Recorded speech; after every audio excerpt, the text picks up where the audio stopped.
ધર્મ, પછી ધૈર્ય, શાંત.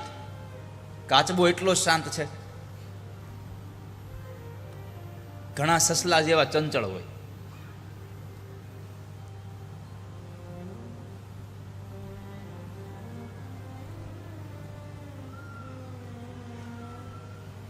શાંત.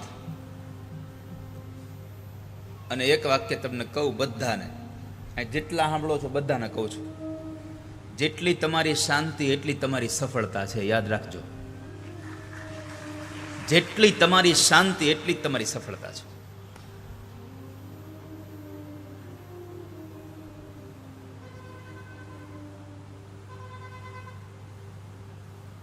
જેટલા લોકો સંસારમાં અધીરા બન્યા છે ને, એને ક્યારેય કશું પ્રાપ્ત નથી થયું. અને બીજું એક વાક્ય કહું કે કશું મળે નહીં એના પહેલા તમારે એટલું શાંત રહેવું, એટલી ધીરજ રાખવી કે તમને મળે. અને મારી પ્રાર્થના એટલી છે કે તમને જે મળે ને એને ટકાવી રાખવા માટે, તમે મેળવવા માટે જેટલા શાંત હતા એના કરતાં વધારે ડબલ ગણું શાંત ત્યારે થઈ જાવું જ્યારે તમને મળે. જ્યારે જે વસ્તુ તમારે જોઈએ છે એને મેળવવા માટે શાંતિ રાખો, ધીરજ રાખો, પણ એ મળી ગયા પછી એટલી ધીરજ રાખો કે વસ્તુ તમારી પાસે ટકી રહેવી જોઈએ. માણસ ઊંચા મંજિલ ઉપર ચડી જાય એ મહત્વનું બહુ ઓછું છે, પણ મંજિલે પહોંચ્યા પછી ત્યાં ને ત્યાં ટકી રહેવું લાંબા સમય માટે એ બહુ અઘરું છે આ સંસારમાં.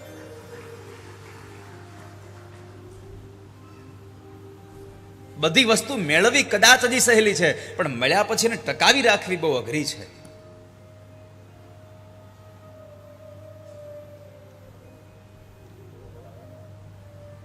કોઈ પણ વસ્તુ તમને મળે, આ કદાચ સમજો સાઉન્ડ વાળાનો તમે ઉદાહરણ લ્યો. સાઉન્ડ વાળો જરાક આમ સારું કામ કરવા માંડે ને એને અહીંથી વખાણ કરું તો હું લખીને તમને દઉં, બીજા દિવસે એને બગાડ્યું જ હોય. બગાડે જ. કેમ? ધીરજ ખૂટી ગઈ. આપણા થડી ગયું લ્યો. પણ ત્યારે એ ધીરજ રાખવાની હતી કે મેં આજે જે કર્યું એના કરતાં પણ હજુ વિશેષ સારું કેમ કરી શકું, એના માટે મારું ચિંતન હોવું જોઈએ.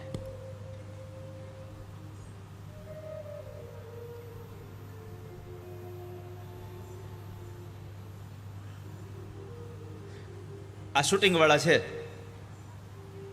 એને કંઈક સારું કામ આમ સારું લાગ્યું મને, હું એને એમ કહું કે આ બરાબર થયું. અને મારો તો સ્વભાવ જ છે કે ગમે કેમ કરીને તમને ટક કરીને તમને ટોકીને પણ હારા બનાવે. મારા માટે નહીં, તમારા માટે બનાવવાની મારી વાત છે. આ સંગીતના ઉપાસકો છે. હવે દાખલા તરીકે હેમાંગને બધું અત્યારે અમે હોપ્યું કે ભાઈ તું સંગીતનું તું સંભાળ બધું, બરાબર. હવે એ સંગીતનું એને સંભાળવાનું કીધા પછી હેમાંગ કોઈ પણની સાથે આમ જેવો તેવો વ્યવહાર કરે તો સમજવાનું આ મને પચ્યું નથી, મને મળ્યું એ પચ્યું નહીં મને. છોકરા યાદ રાખજે, અને મેં તને 1000 વખત કીધું છે કે તને આપેલી પદવી, તને આપેલો પ્રેમ, તને આપેલી આ પ્રતિષ્ઠા, જે દિવસે તારામાંથી આમ જરાક આમ આડાવડું કોઈના પ્રત્યે પણ વ્યવહાર થશે ત્યારે યાદ રાખજે કે નીચે પડતા વાર નહીં લાગે. હું જાહેરમાં કહું છું કે કોઈ પણને ક્યારેય પણ ટીમમાં ભાર્ગવ હોય, ગૌરાંગ ભાઈ અમારો રાજન હોય, કોઈ પણને કહું છું કે જે જવાબદારી તમને સોંપાણી હોય કોઈ પણ જગ્યાએ, તમને બધાને કહું છું, તમારા પરિવારમાં પણ તમને જ્યારે કોઈ પદવી, તમને પરિવારમાં કોઈ પ્રતિષ્ઠા, તમારા પરિવારમાં તમને કોઈ જવાબદારી સોંપી હોય ત્યારે એ જવાબદારીમાં જરાય તમે નમતું જોખજો, બાકી બીજા કોઈની સામે તમે જરા ઉગ્ર ન બનશો ક્યારેય વાલા ભક્તો. તમારે સિદ્ધ થવું હોય તો, તમારે તમારી કીર્તિને ઉપર લઈ જવી હોય તો, જે માણસે સિદ્ધ થવું છે એ શાંતિને રાખે, કાચબો ધૈર્ય રાખીને. નકર સસલા આપણે વાત સાંભળી છે, એ કઈ સસલાને પહોંચી? કાચબાઈ અને સસલાએ 2 રેસ લગાવી, કથા સાંભળી છે? ભણતા આપણે કેટલા લોકો ભણ્યા છો? પંકજ તું ભણ્યો છો? હે?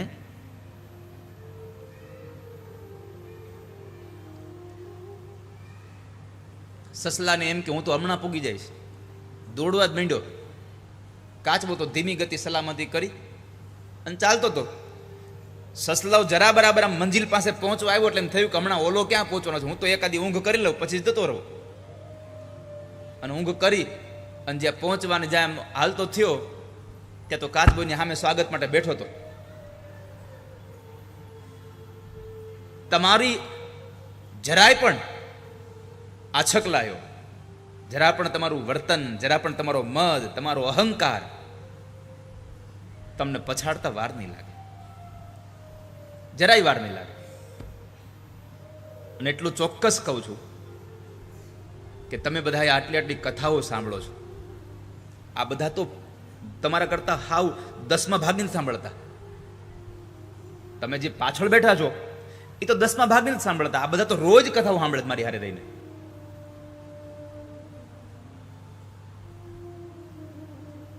જરાક એનું ધ્યાન રાખજો. કાનમાં કહું છું કે તમે મારી હારે રહો છો ને તો કાંઈ એવા કામ ન કરતા કોઈ એમ કે આ તો જિજ્ઞેશ દાદા ભેગા કામ કરે છે.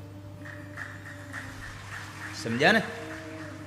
મેં 500 વખત કહ્યું છે તમને કે જ્યારે પણ તમે કોઈ સ્ટેજ બીજા ઉપર તમે ગાતા હો ત્યારે પણ તમે તમારી આ કળાઓને વફાદાર રહેજો. કળાને વફાદાર રહેવા. આજે 8મું નોરતું છે, વૃષભેરું વાહન છે. ધર્મ, કર્તવ્યનું પાલન એ મારો ધર્મ છે. ગાંધી બાપુને એક વખત લાફો માર્યો ને તો બીજો ગાલ ધર્યો. લોકો એમ કહે છે કે અત્યારે કળિયુગ છે, ન ધરાય. કાંઈ વાંધો નહીં, કારણ કે આપણી પાસે 2 જ ગાલ છે. પછી શું કરશે? પછી શું કરશે? માણસની થપાટ પડે ને ગિરીશભાઈ, માણસની થપાટ પડે ને એનો ઘા રૂજાઈ જાય. જેથી ભગવાન થપાટ મારશે ને તેથી કોઈ દી ઘા નહીં રૂજાય. યાદ રાખજો. પરમાત્માની જેથી થપાટ પડશે તેથી કશું નહીં થાય.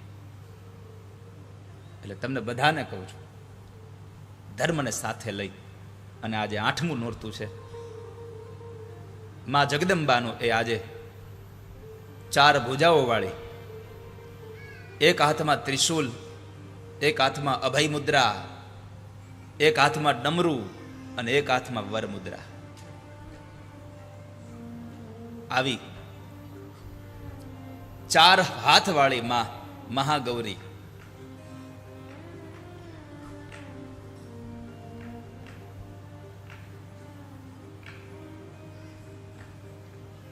આ માં ગૌરીનું એક કથા એવી પણ છે. પાર્વતીની ભગવાન શંકરની ઉપાસના માટે માં પાર્વતીએ ખૂબ વ્રત કર્યું. એટલી તપશ્ચર્યા કરી કે માનું શરીર આખું કાળું પડી ગયું. પણ ભગવાન શંકરે સ્વયં એના હાથે ગંગા જળથી માં જગદંબાને સ્નાન કરાવ્યું અને માનો રંગ ઉઘડ્યો, માનો વાન ખુલ્યો અને માં રૂપાળા થયા. ત્યારથી માં ગૌરવર્ણા બન્યા છે, મહાગૌરી બન્યા છે. માની ઉપાસના કરશો તો બધા પાપમાંથી છૂટી જશો. અને જે લોકો આ જગદંબાની આ મહાગૌરીની ઉપાસના કરે છે એ પવિત્રતાને પામે છે, શાંતિને પામે છે. અને સૌથી મોટી વાત, જો સ્ત્રીઓ આની ઉપાસના કરે તો એ દાંપત્ય સુખને પામે છે. સખિયું ચાલો જઈએ રે શિવને પૂજવા, સખિયું ચાલો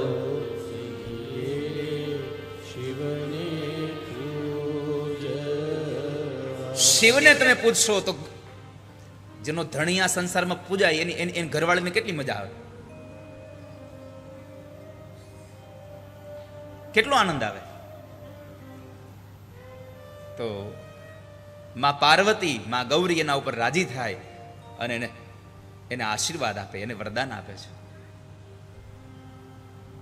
તો આજે 8મો દિવસ, 8મ કાલ છે, અષ્ટમી કાલે છે, બુધવારે 9મી છે, ગુરુવારે દશેરા છે. આપણી કથા કાલે બપોરે વિરામ લેશે 1, 1:30 વાગે, 2 વાગે, 3 વાગે, 4 વાગે, 5 વાગે. છેલ્લો દિવસ છે તો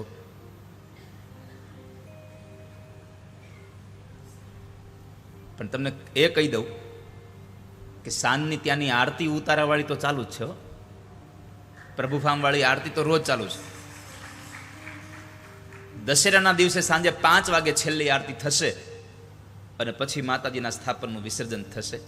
દશેરાના દિવસે એટલે કે ગુરુવારે યજ્ઞ છે અને યજ્ઞમાં દર્શને આવવાનો સમય બપોરે 3 થી 5, 2 કલાક. 4 વાગે બીડું હોમાશે, 4:30 વાગે યજ્ઞ સમાપન થઈ જશે, અને 4:30 થી 5ની વચ્ચે છેલ્લી આરતી માતાજીની મારા રૂમમાં, મારા ઓરડામાં થશે, અને પછી ત્યાંથી વિદાય થશું. એટલે સાંજની આરતી તો રોજ ચાલુ જ છે, બુધવારે સાંજે આરતી તો છે જ. એટલે જે દિવસે કથા નથી એ દિવસે તમારે આરતીમાં પહોંચ જવું. કેટલા લોકો આરતીનું દર્શન કરવા આવ્યા હતા? હાથ ઊંચો કરો જ્યાં.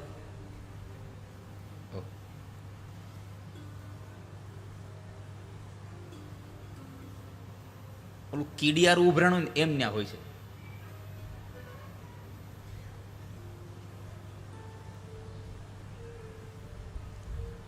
પણ આપ સૌની આસ્થા, આપ સૌનો ભરોસો, આપ સૌની એ શ્રદ્ધા.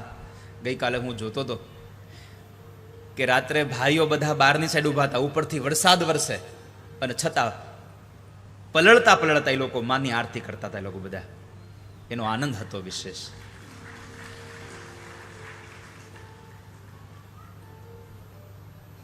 અહીંયા પણ ક્યારેક ગઈકાલે અહીંયા ખૂબ વરસાદ આવ્યો. ઘણા લોકોને એમ થઈ ગયું કે આજ જાહુન વરસાદ આવશે તો આપણે ગળી જાહું. તો વરસાદમાં પલળે ને જે એ કોરા થઈ જાય. પણ એકવાર ભગવાનના કે આવા પ્રેમના રક્ષમાં, પ્રેમના પાણીમાં કોઈ ભીંજાઈ જાય ને, પછી એને કોઈ દિવસ કોઈ આ સંસારમાં ક્યારેય કોરું ન કરી શકે. એકવાર ભીંજાઈ જવું. પલળવું અને ભીંજાવું બેમાં તફાવત બહુ છે. માણસ હૃદયથી ભીંજાય છે અને શરીરથી પલળે છે.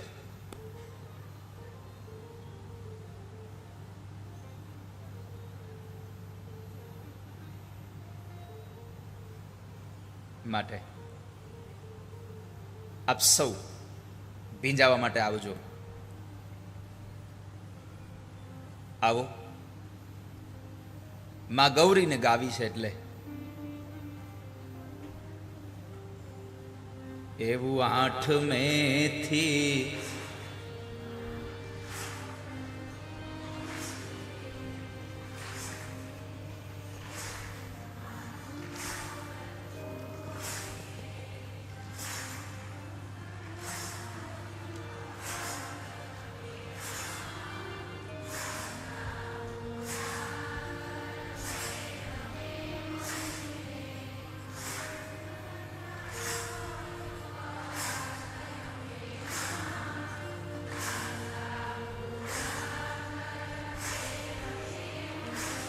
માં ગરબે રમે ને તાળી પડે હોજી રે.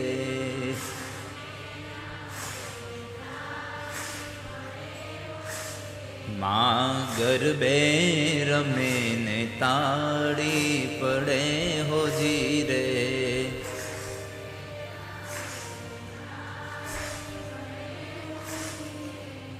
પડછંદે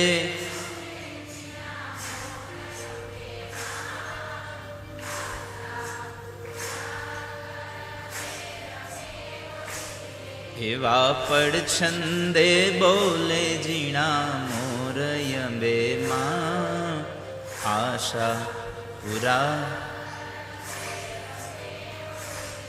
એવું 8 મેથી, એવું 8 મેથી, અને 8મા નોરતે.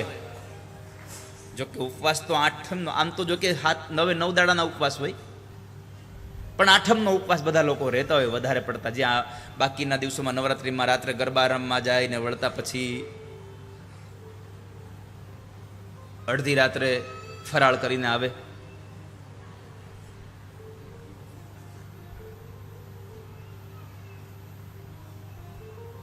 અમુક અમુકને તમે જુઓ ને, જમીન આવ્યા ને ત્યાં જમવાનું ગોતતા પાછા. હજી જમીન આવ્યો, હજી એને જમેલી ડીશ સાફ ન થઈ હોય ત્યાં પાછું જમવાનું ગોતતો હોય.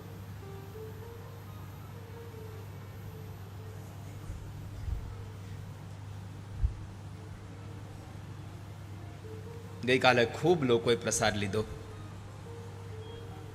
કેટલાયનો વારો કેટલા વાગે આવ્યો છે કે નક્કી નથી ચાલતો, પણ છતાંય ભોજનના દાતાઓએ ખૂબ મોટું મન રાખીને બધાને ખૂબ પ્રસાદ લેવડાવ્યો છે. અને આપ સૌ પણ ખૂબ ભાવથી માં જગદંબાનો આ પ્રસાદ લઈને જાઓ છો. ચૂરમાના લાડવા ગોળમાં હતા કે ખાંડમાં? આવ્યા જ નહોતા ભાગમાં. ભાઈ તો તમે છેલ્લે જાઓ તેમ જ હોય ને. આવ્યા હતા કોના કોના ભાગમાં એ તો કયો? આવ્યા છે, બનાવ્યા હતા એ પાકું જુઓ, ખાધા છે લોકોએ. પણ તમે લોકો એટલા માટે, કારણ કે એ ગોળ ને ચૂરમાનો લાડુ થોડીક વાર માટે તમને આનંદ આપે એમ હતો, પણ એના કરતાં તમને કથામાંની કાયમ માટે આનંદ આપે એમ હતી, એટલા માટે તમે અહીંયા બેઠા હતા કાલે.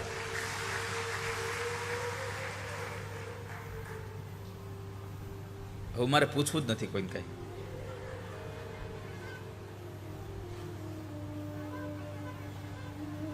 પણ આજે સરસ મજાનું મેનુ છે.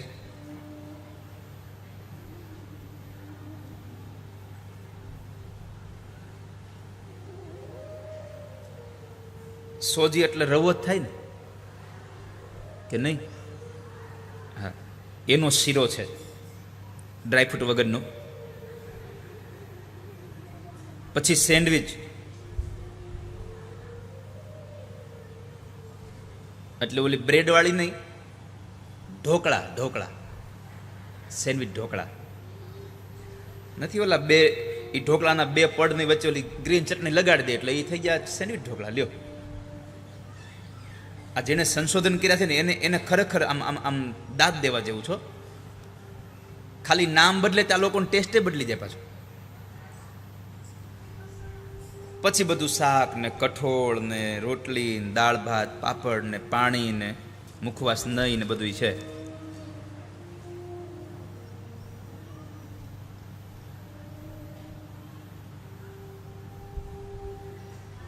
ગૌરવર્ણ,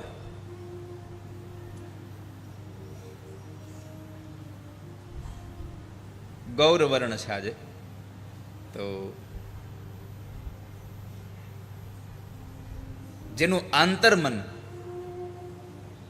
નિર્મળ હોય, જેના વિચારો પવિત્ર છે, જેનું મન પવિત્ર છે,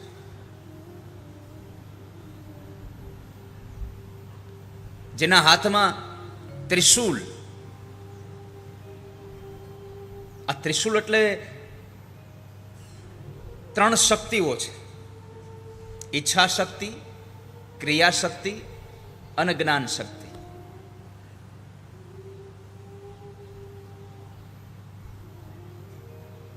આ ત્રણ શક્તિઓ એનું પ્રતીક એટલે ત્રિશૂલ, અને હાથમાં ડમરું એટલે સૃષ્ટિનો નાદ અને સકારાત્મક ઉર્જા.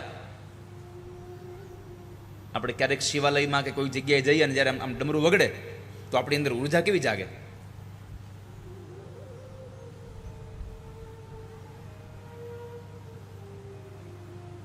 તો ત્રણ શક્તિઓનું પ્રતીક જેણે હાથમાં રાખ્યું છે.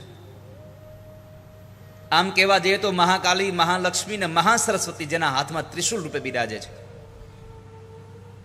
ઈચ્છા શક્તિ, ક્રિયા શક્તિ ને જ્ઞાન શક્તિ જેના હાથમાં ત્રિશૂલ રૂપે બિરાજે છે. સત્વ, રજ ને તમ, આ ત્રણ શક્તિ જેના હાથમાં બિરાજે છે. એવા મહાગૌરી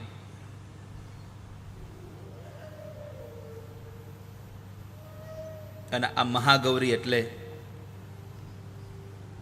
આપણા જે ચક્રો છે એ ચક્રોમાં આજ્ઞા ચક્ર છે.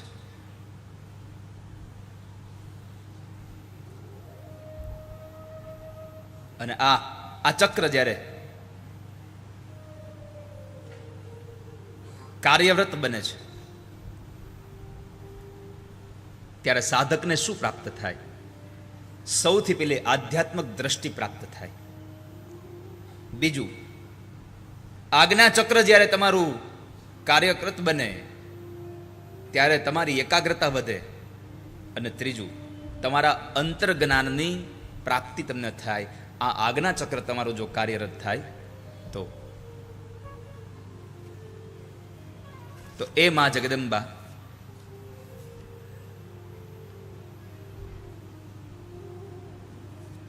એના માટે કાત્યાયની તંત્ર નામના પુસ્તકમાં, ગ્રંથમાં એક બહુ સુંદર શ્લોક લખ્યો છે.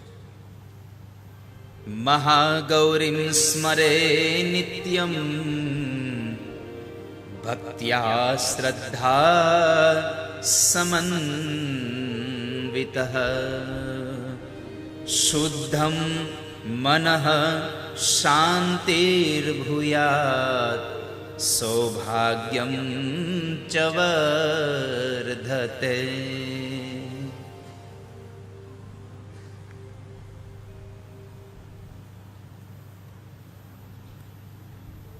જે માં ગૌરીની ઉપાસના કરે એનું મન શુદ્ધ થાય, જે માનું નિત્ય સ્મરણ કરે છે એને શાંતિ અને સૌભાગ્યની પ્રાપ્તિ થાય છે.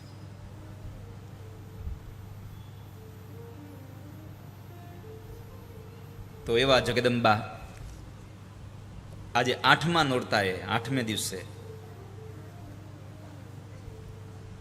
ગઈકાલે આપણે સુંદર કથાઓ ગાતા હતા. છેલ્લી કથા કદાચ વૃત્રાસુરની આપણે ગઈકાલે કરી કદાચ. અને એ વૃત્રાસુરની કથામાં એક સંદેશો મેં તમને આપ્યો હતો કે વડીલો આપણા માટે જે કંઈ કરે છે એ સારું કરી રહ્યા છે. આપણને મારે છે તો પણ આપણું સારું કરી રહ્યા છે. આપણને વારે વારે કોઈ વાતમાં ટોકે છે તો પણ સારું કરી રહ્યા છે. અને આપણને પ્રેમ કરે છે તોય સારું કરી રહ્યા છે.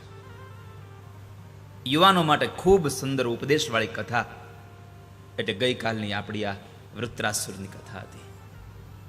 માં વૃત્રહંત્રી બન્યા અને માએ વૃત્રાસુરનો ઉદ્ધાર કરીને દેવતાઓને શાંતિ આપી. એ કથા આપણે ગઈકાલે સાંભળી. જન્મે જઈ આ બધી કથાઓ સાંભળતા સાંભળતા વળી પાછા વ્યાસ ભગવાનને પ્રશ્ન કીધું, બાપજી આ તમે આ ચંડીનું આટલું બધું મહિમા ગાઓ છો ને, તો હું તૃપ્ત થતો જ નથી. મને હજી ઈચ્છાઓ જાગે છે કે હજી માએ કોના ઉપર કૃપા કરી, કોણે માની ઉપાસના કરી અને એણે ઉપાસના કરી તો એને શું ફળ મળ્યું, મને કથા કહો ને. માં જગદંબાનો મહિમા મને કહો, મારે સાંભળવો છે. સાંભળો રાજા, હજી એક માની કથા તમને કહું. સૂર્યવંશમાં માંધાતા નામના એક રાજા હતા, એના પુત્ર હતા. એ વંશમાં આગળ જતા એક અરુણ નામનો પુત્ર થયો અને અરુણને ત્યાં ભગવદ કૃપાથી એક દીકરાનો જન્મ થયો અને એ દીકરાનું નામ છે સત્યવ્રત.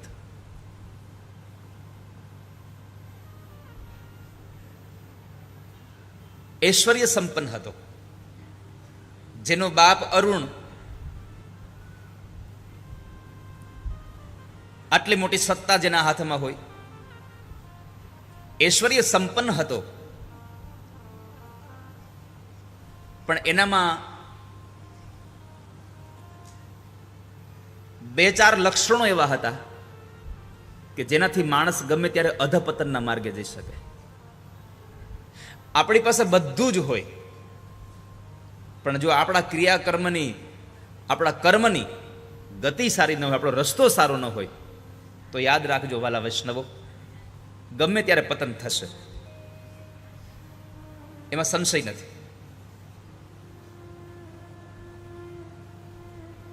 ઐશ્વર્ય સંપન્ન હોવા છતાં સૌથી મોટો એનામાં દુર્ગુણ હતો, સ્વેચ્છાચારી હતો. એને જે મનમાં આવી કરતો હતો, એને ગમે એવું જ કરતો હતો.